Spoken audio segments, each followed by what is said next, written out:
almost see it. When I take a breath, you fill up my lungs. And if my mind worked backwards just for a minute, I'd hold on to you before the memory's gone. I remember you, you lift my spirit. With you high is all I'm feeling. Remember how we felt alive. I remember you, you make me stronger. Can't go without it much longer. Remember, remember, I remember you, you lift my spirit. With you high is all I'm feeling.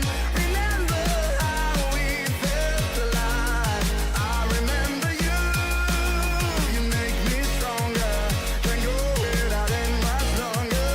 Remember, remember.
When I close my eyes, I can almost see it.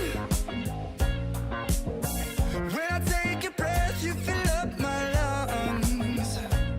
And if my mind worked backwards just for a minute, I'd hold on to you before the memory's gone.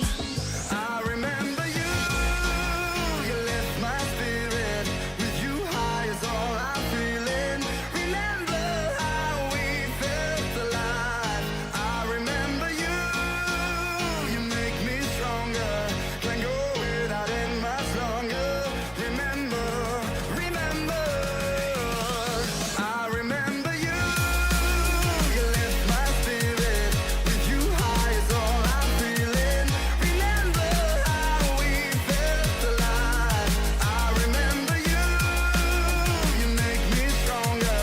Can't go without it much longer. Remember, remember.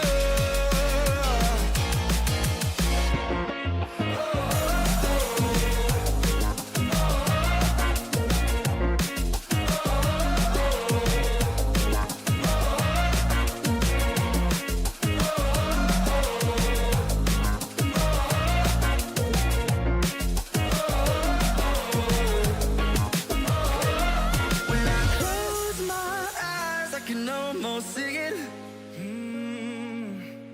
When I take a breath, you fill up my lungs. And if my mind worked backwards just for a minute, I'd hold on to you before the memory's gone. I remember you, you lift my spirit. With you high is all I'm feeling. Remember how we felt alive. I remember you, you make me stronger. Can't go without it much longer. Remember, remember, I remember.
When I close my eyes, I can almost see it.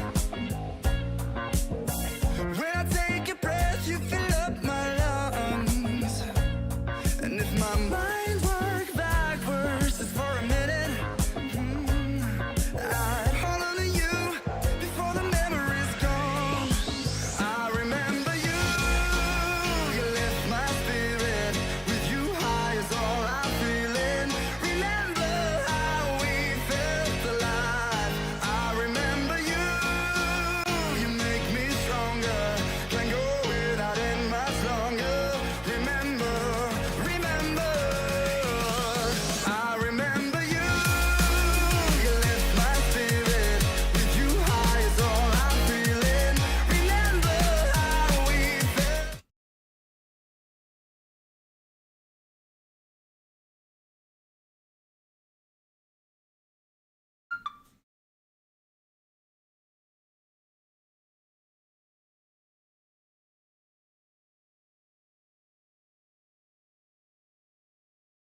How we going there, Roosters?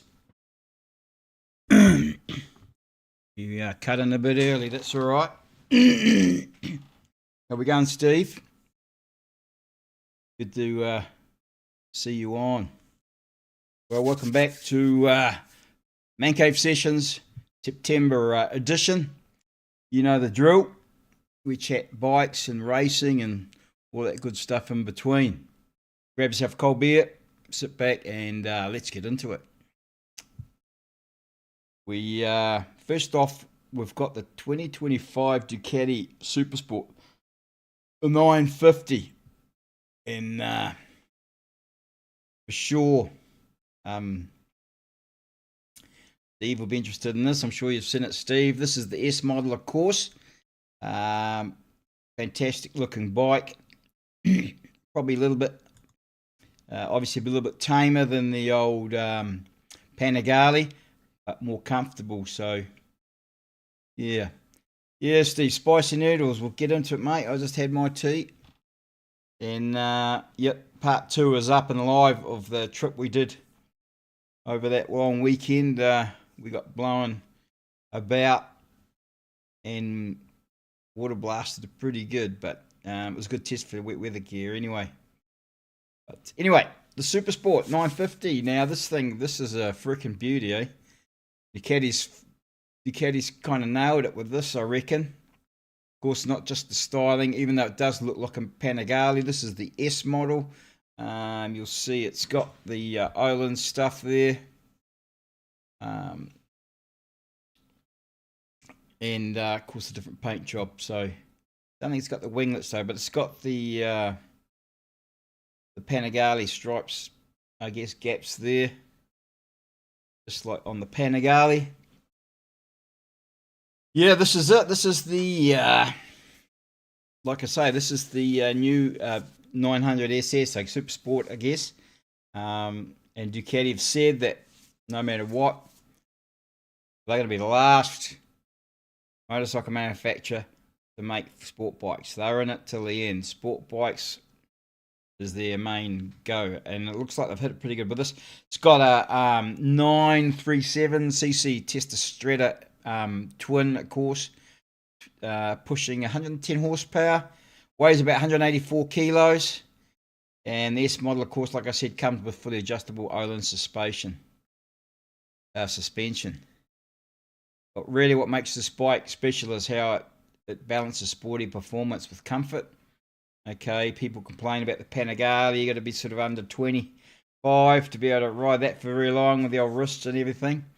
But this one here, you get sharp handling and, of course, power and have fun in the twisties, but without breaking your back and that, you know, or your bloody neck and the full-on riding position, race position.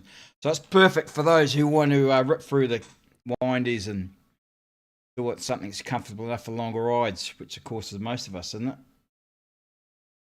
So best of both worlds, really. V-twin, when we know Ducati's going pretty much all to the V4 now is going to be their base engine for all their new models going forward.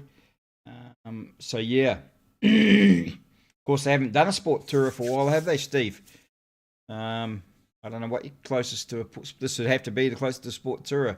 They don't have one in their lineup now, with the Scrambler or maybe the Diavel, no, although you could say it's a cruiser of types.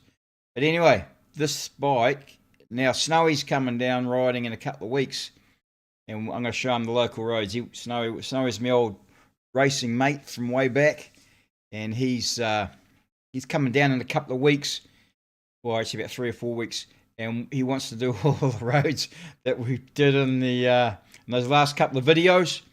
So, and he's got I think it's a 2016 or 14 900 Super Sport, and which he loves. And he said that if he had one more bike in his life, it would be this new one. He raves about them, So, if you ride on the road, you don't really need to pay for all that race type tech. So, and things can be down spec'd a bit. So, as far as he's concerned, it's the best bike he's ever had. And he's had plenty of bikes. So, yeah, the old STs, Look at the ST4. That was the same as the 916 engine, So, who knows? But, I mean, the way the Ducati's going now, they've got the motocross bike. They've got the Super Mono. The Mono Hyper Moped. I'm waiting till I come up with a mono sport bike, proper race bike, my sport bike. That's going to be really interesting. So they're really diversifying. I know they're producing more bikes now than they ever have in history. So even though the global economy's having a bit of a downturn, Ducati seems to be doing really well. So yeah, maybe they'll consider doing a Sport Tourer again. Yeah, I don't know. Sure. So we'll just see what happens there. It does. This is the white one is the S model, and of course that comes in red. Being a Ducati, I think they're kind of doing it like the Passos were. They're doing a bunch of colors. I think you can get it in blue, red, white, green. So a whole bunch anyway. So it's 2015 and nobody's got one yet, I don't think. But I think if I look, let's see, I can't remember where I got. This is off the official Ducati site. So we'll start seeing the journalists doing their reviews of it pretty soon anyway. Yeah. So anyway, on to something a bit more unexpected from our friends at CF Moto. Actually from Will's friends at CF Moto. Will gets on here a bit. Steve knows Will, of course. And Will is a big CF Moto fan. But look at this. Frickin' what is it? A 675. And they've obviously built, making them under the motors coming under license. I think it's a triple, if I remember rightly. Can't remember. But frickin' looks the duck's nuts, doesn't it, for a Chinese bike? Well, let's face it. Pretty much every manufacturer now is producing some bikes of a model or another in Asia. So, and CF Moto supplies a lot of parts and assembles bikes for other manufacturers. They've been doing that for a while now. So yeah, crazy. We'll have to have a look at the CF Moto. Not the first name, of course, that comes to mind when you think sports bikes, but check it out, man. It's looking pretty futuristic, and it's got decent mid-range in that engine. So obviously a middleweight class bike. It's not going to blow away your bigger Ducatis in that, of course, but for the price, this could be a real contender for the mid-range sports bikes. They're offering a lot of bang for your buck, and I reckon a few riders will probably be swayed by that. Especially if it's, it could be the sleeper hit of 2025. So let me know what you think. Is CF Moto? Are we gonna? Well, hey, look, they're already in Moto 2, aren't they? In Moto 3, I think. So maybe it's only a matter of time until we see CF Moto and MotoGP, the premium class. I don't know. Let's have a look. So 95 horsepower. Yeah, I suppose. Look, we're getting sport now, eh? When we see mid-range bike, we're crying about 100 horsepower. But anyway, CF Motor. Let's see what happens there. But yeah, Steve mentioning KTM. Financial struggles for KTM. Okay, it's a bit of a tougher note, really, for them. Check out this chart, man. It's the last 3 years, and how much their stocks have dropped. So over 66% in the last 3 years. So it's a pretty rough spot for the old Orange brand. They've had to cut back on jobs, slow down production, and everyone's asking, of course, what's going to happen. KTM, remember, they own MV Agusta. They also own Gas, so pretty sure, I imagine, we'll definitely see Gas disappear as a brand. You know, they are racing in MotoGP at the moment. It's fantastic. You know, and Gas course trials bikes and dirt bikes. But I think Gas is, as a name brand, is their time is limited, eh? So anyway, yeah, well, maybe the CF Moto, you know, maybe it's all in the injection and that, you know, maybe it's, you know, they've calmed it down for the emissions, you know, save the planet, and they've done that so that's matches Euro 6. I'm not sure if the Triumph at 120 horsepower is going to conform with Euro 6. Curse on the frickin' greens. Don't even get me started about those guys. So anyway, KTM, well, everyone's saying, of course, what's going to happen next? They're going to have to tighten the belt for sure.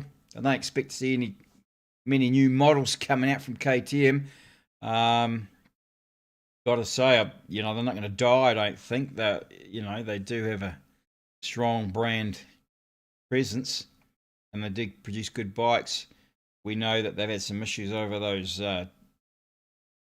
cheesy camshafts in some of those bikes. Oil starvation, I'm not sure what they're talking about. So anyway, there's a lot of theories on that. But that's right, quality issues, Steve. That's the thing, isn't it? It's like, you think about Ducati, when they were bevel drives, you know, they had to be fettled quite a lot, right?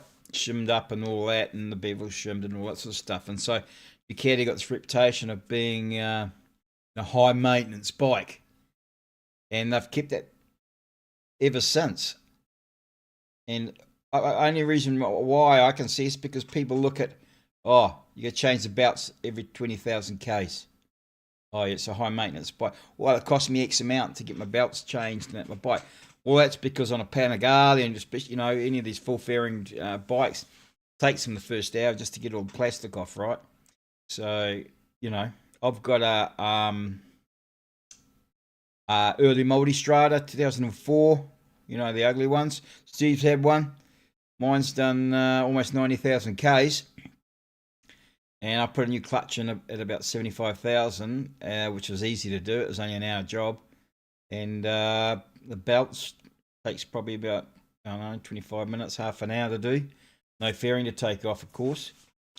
But that's it. And that bike's done almost 90,000, and she still pulls like a schoolboy. So, I don't know, it just goes to show, eh? The old, once your reputation's burned, it's hard to get it back. And that's, of course, for CF Moto, that's going to be a big thing for them. Is their quality going to be up to speed? Is the metallurgy quality of the materials they're using in those motors, are those engines going to last, you know? So we'll see. And CF Moto used the same twin, but no cheesy cams. Well, yeah, maybe they're producing their own cams and KTM sourced their cams somewhere else. Yeah, did right, mate. Easy belt job on the old multi.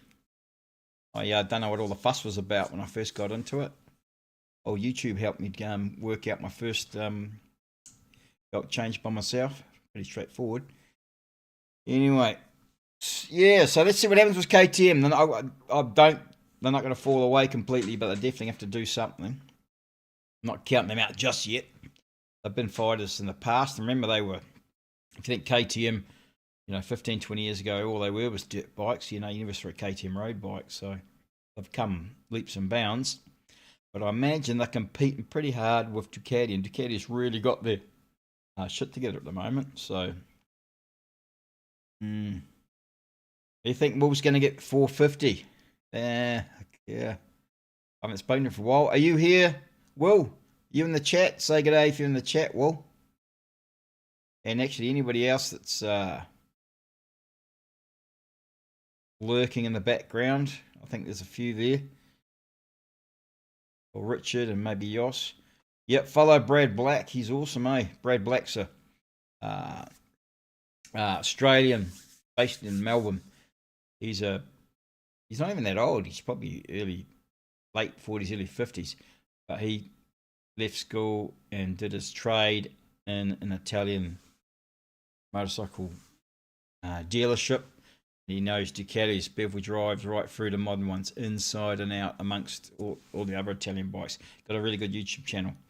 So if you're stuck when you're doing some maintenance, especially when you're getting into the entrails of your motor, Brad might have a video for you. Only need you, Steve. Yeah. Well, there's a few people watching, but lurking maybe. So anyway, KTM. Not doing so well.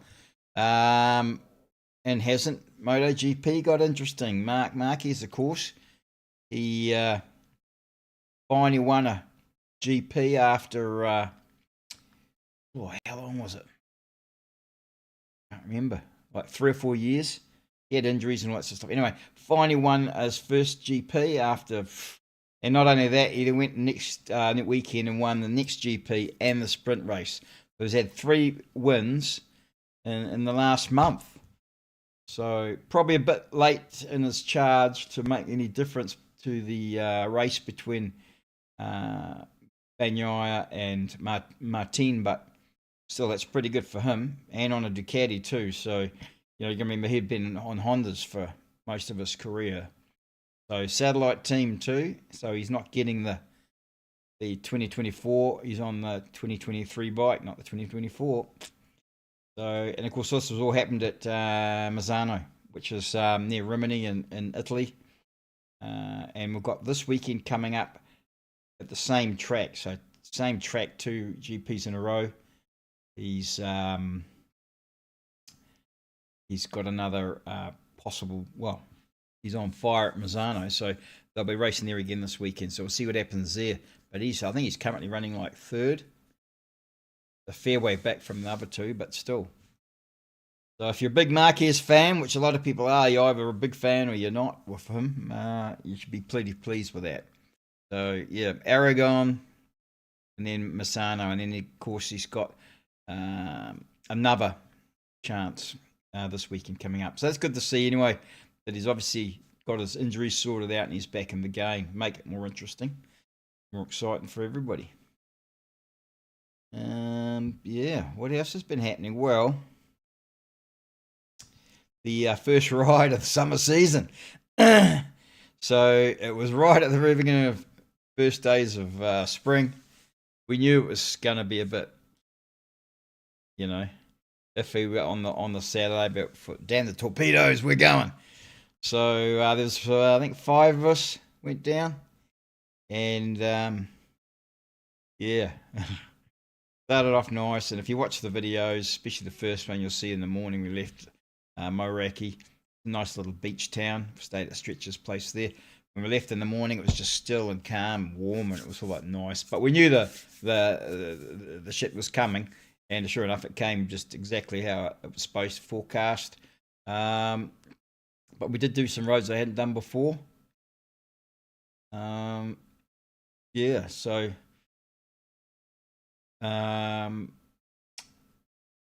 Outram to Middlemarch. Yeah, that's all of a sudden, isn't it great to find a road you've never done before? That's awesome. That for me, even though it was terrible weather, I was still smiling, grinning, and looking around. It was fantastic. I like to do that in the dry, and knowing that there's no cops between where I am and Middlemarch, because those corners, they're like 130, 140k corners, just screaming out for drop your knee. You know what I mean? Anyway, so when snowy comes down, we're gonna probably go try and do that again, and probably do it the dry. Might go the other way because at the Pig Route end also was really nice roads. So anyway, we had a good time. It was great, and the Sunday, the weather for the ride home, the weather was much better, so we enjoyed all that. That was good. Yeah. So anyway, what are you talking about? Oh, it's wet. Is what you're saying, Steve? It's wet in Mazzano. Got my transparent beer. Yeah. You know why it's transparent?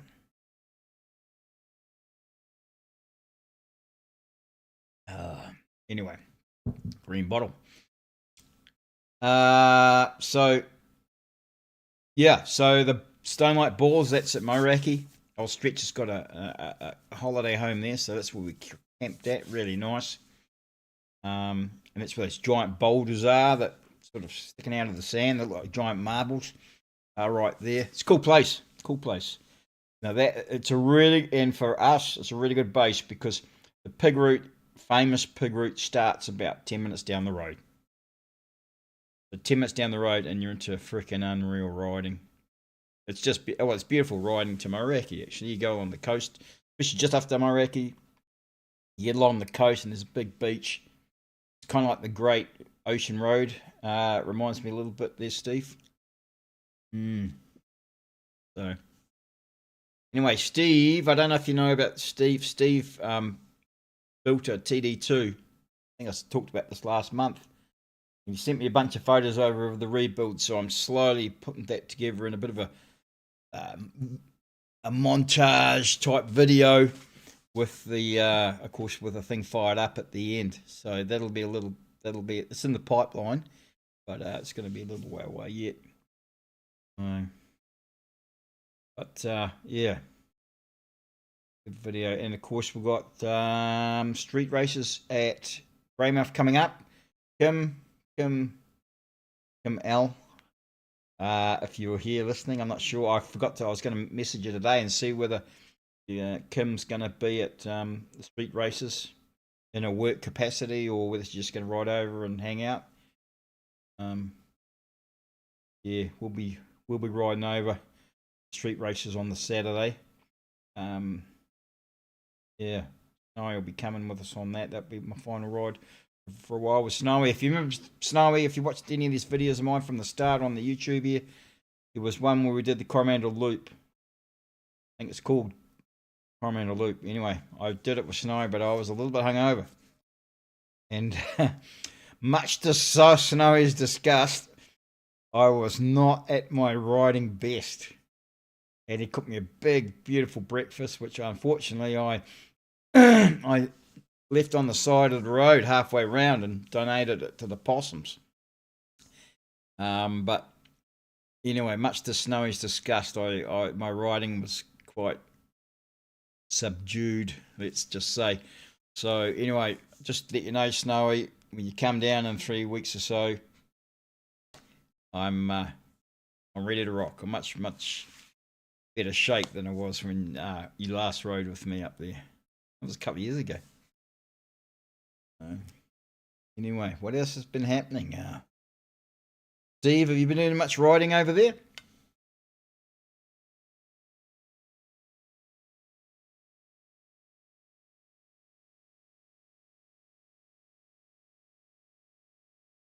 A lot of shy people about.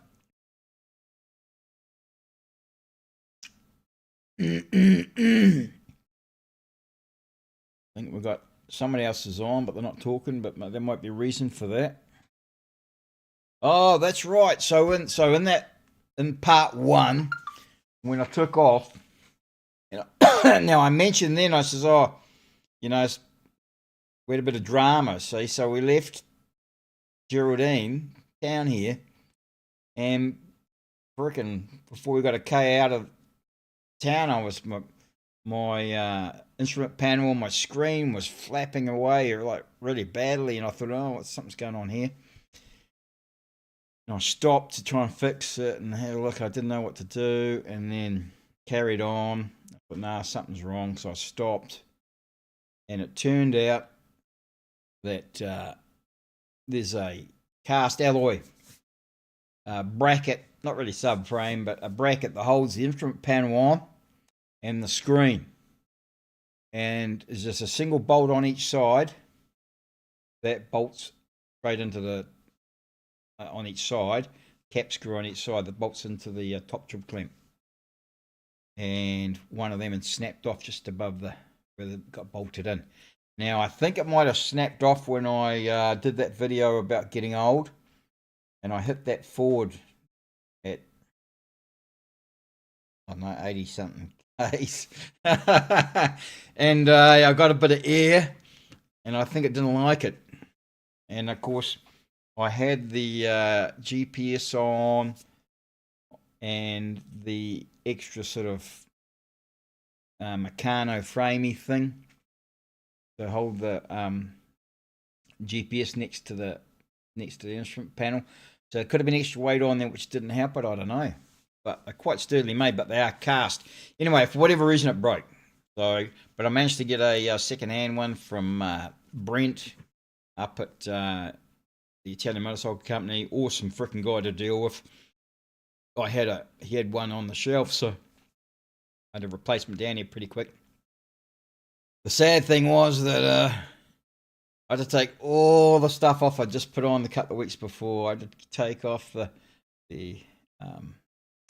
Meccano-y freaking thing. Of course, obviously the GPS mount, the instrument panel, the freaking everything, and of course cut all the cable ties from the used to cable tie the thing together for the whole trip.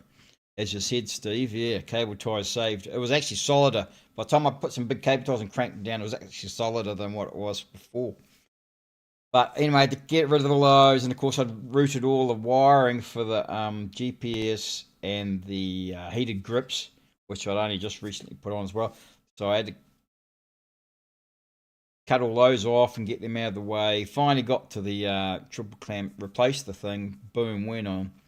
Then I put it all back together. Anyway, it took about 3.5 hours. It wasn't hard. It was just lots of stuff, lots of mucking around. Like some of the mounts, some of the bolts holding some of these mounts, and you had to put one in first and then swing that. It was actually the GPS mount. Put one in first, so that was in. Swing it out of the way. Then I could screw in the actual plate to the adapter plate. Once I screwed the adapter plate in, I could swing that back over and then put the other ones in. It was a bit of a real dick around, actually, to be honest. But anyway, those two bolts are well cranked in now, so I won't be ever having to do that again, I'm hoping. So, but anyway, yeah, good zip ties, fantastic.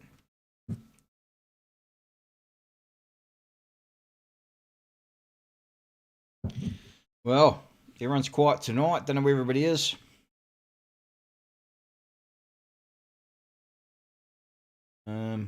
Yeah.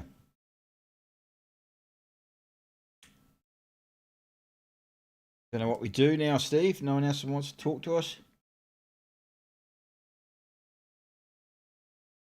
Oh.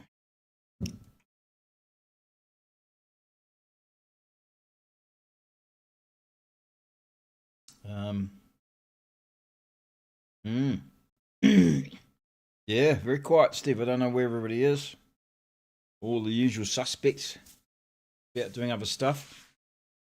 I mean, we're typically in the spring now. Like today was a beautiful day, but 2 days ago there was snow everywhere. So typical weather in spring. We get rain, we get wind. Actually, you know what it's like, Steve?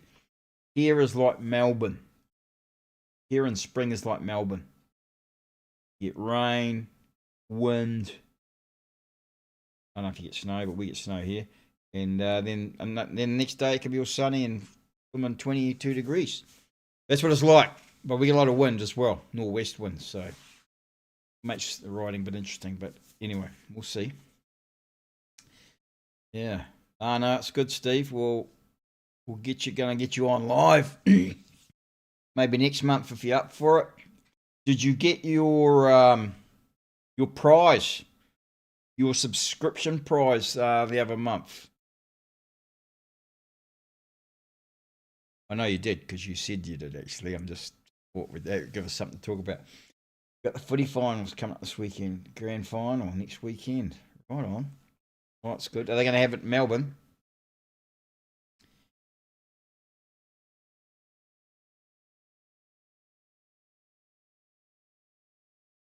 Yeah, mate.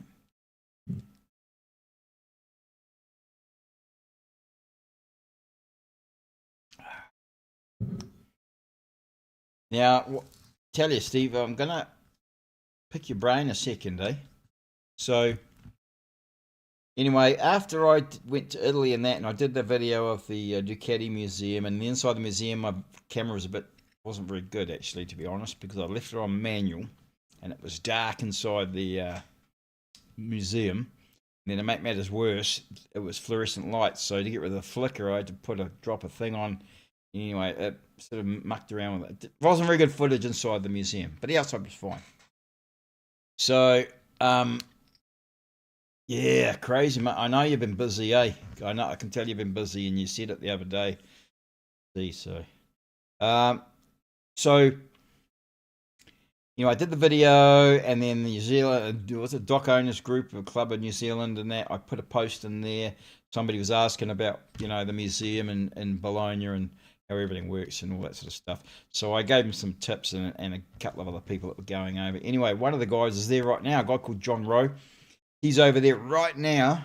He's just done Bologna. He's been in Rimini, and I guess he's going to the GP this weekend. So anyway, he was like, "Oh, thanks for all those tips, man." He says, "I went to all those places you told me, and that was all good." And then he says, "Oh, you should do tours." And I thought, oh yeah, maybe so, because I spent the last 25 years in hospos, so I know how to look after people. I'm a people person. I'm an outgoing sort of guy. So especially when you give us a couple of these, bit of social lubrication. So what do you reckon, Steve? And anybody else? If you're watching this later, put it in the comments later on. Or if you're still watching, let us know. But yeah, what about a tour? An Italy tour where we do all the bike marquees, and we do Ferrari and Lamborghini in it as well. So pretty much it'd be a tour that basically did the whole sort of northern Italy, really. You'd probably have to do it 10 days. It would be at least 10 days. You wouldn't be able to do it in a week. I think that's something people like to do. I don't know what you'd call it. Anyway, I'm just planted a seed, so I think I might look into that. So it'll be, motorcycle museum madness, Yeah, well, Steve, if you speak the lingo, I speak Spanish, and some of it's almost exactly the same. About 50% of it is exactly the same. And then the other 50% is nothing like it. So I thought I'd be, nah. I speak fluent Spanish, but yeah, but most people speak English there now, especially the younger ones. So yeah, Alpha, yeah, love Alpha, man. Love Alpha Romeo. So anyway, let me know in the comments, Steve. What do you think about that? Do you think that's something that people want to do? A motorcycle tour would do the National Motorcycle Museum, which is near Rimini. We'd do Laverda, Gilera. Obviously, of course, we'd do Guzzi up in Lake Como. We'd do MV Agusta, Ducati. I don't know. There's a whole bunch. Probably go up and see. I don't think.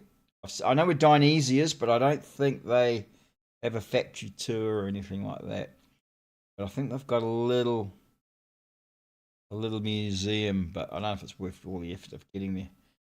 And I tell you where else, that Brian Gezzi, the guy that does the really cool custom Motor Guzzis, he designed and did the MGS 01.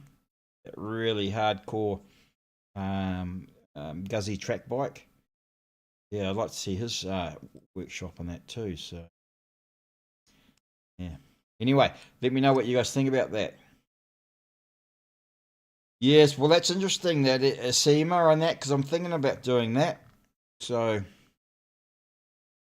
yeah, that's right. You could put it all in there. So anyway, well, let me see. Shall I finish this beer? Quiet night tonight, Steve. But thanks for keeping me from not talking to myself. I guess we might have to pull the pin right here. Yeah, mate. Definitely go and see Stefano. He's a good rooster, mate. He's a real good guy. He's in right in the middle of Bologna and that. Reno's Garage.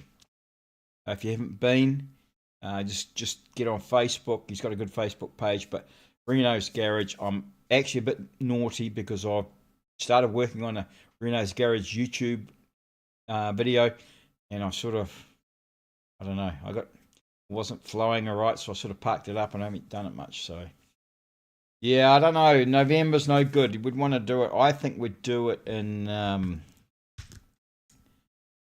I think we'd do it in May before it got too hot. You'd probably tie it in with a MotoGP somewhere in Europe at the time, I'm sure. Target market, I think guys have interest in that would be, of course, Americans, Kiwis, and Aussies, you know. So, anyway, something to think about. So, what's the verdict, man? You keen on that Ducati, the Super Sport, the 950S, I guess? Always get the S. Always get the Sport. At least the Sport. But, of course, price-wise, it's a big step up from the Sport to the R's. But, always, especially with Ducatis, to go from the base model to the S is normally not that much. You know, 3, 4, 5, 6 grand. And cap it out there. Worth going for the S. And, it's a perfect mix of comfort and sportiness. Well, it looks like it is. I'm looking forward to the reviews. Whereas the CF Moto, the 675, is that more your thing? You know, what about Marquez? I'm not a big fan of Marquez, to be honest, myself. He's, I don't know. I just never really warmed to the guy. I lived in Spain for many years, and I know a lot of the different types of people that are in Spain, and I guess I've compartmentalized him in how I think he is. So yeah, I don't know. Maybe I'm not saying he's not my cup of tea, but I don't know. I sort of can. I know what that guy's. I can imagine what he's like. But anyway, are we about to see him, his biggest, comeback of all time in MotoGP? It's almost a bit like if Casey Stoner come back and after say 3 or 4 years off, came back to MotoGP, which I know a lot of people were hoping for, right? Because he retired. When he retired, he was young. He had his good reasons for retiring and listening to himself instead of bowing down to all the public pressure. But anyway, yeah, MotoGP. It's going to be interesting when we talk in a month's time to see what how the chips have fallen. Will be another 2 or 3 GPs gone by the time we talk in a month's time. Oh yeah, worldly guy here. Another trip I want to do is I've got friends in Iran, and I went to Iran 5 years ago now. Fantastic place. I've got friends over there, and I thought, wouldn't mind riding through Iran. That's what I thought when I was there. I thought, this would be great on a bike. Fantastic place. One of the safest, friendliest places I've ever been to. So, there you go. Just goes to show. Gotta go and judge for yourself. Rather than just paying too much attention to what you see on TV. On the screen. except for YouTube, of course. You know, YouTube's great, especially my channel. That's all you need. All right, Steve. Let's call it a night, mate. Early tonight. Thanks for coming on and supporting us again, like I said. Yeah. Catch up with you next month. Steve, drop us something in the Facebook if you got a day, if it's cold enough day and you're putting on that dusty visor hoodie. Okay, all right, mate. Well, talk soon and stay safe. And if you had a good time hanging out, well, it's only you, Steve. But anyone else, if you've watched this at a later time and enjoyed it and you want to get into the banter, then don't forget to subscribe and click on the notification bell so don't miss the next one. We've got more MotoGP talk, more new bikes coming from SEMA soon, so won't be next month, but the month after there'll be some new bikes to talk about. Plenty more to chew on. Alrighty. Stay safe. Keep the throttles pinned. Catch you in the next live stream next month.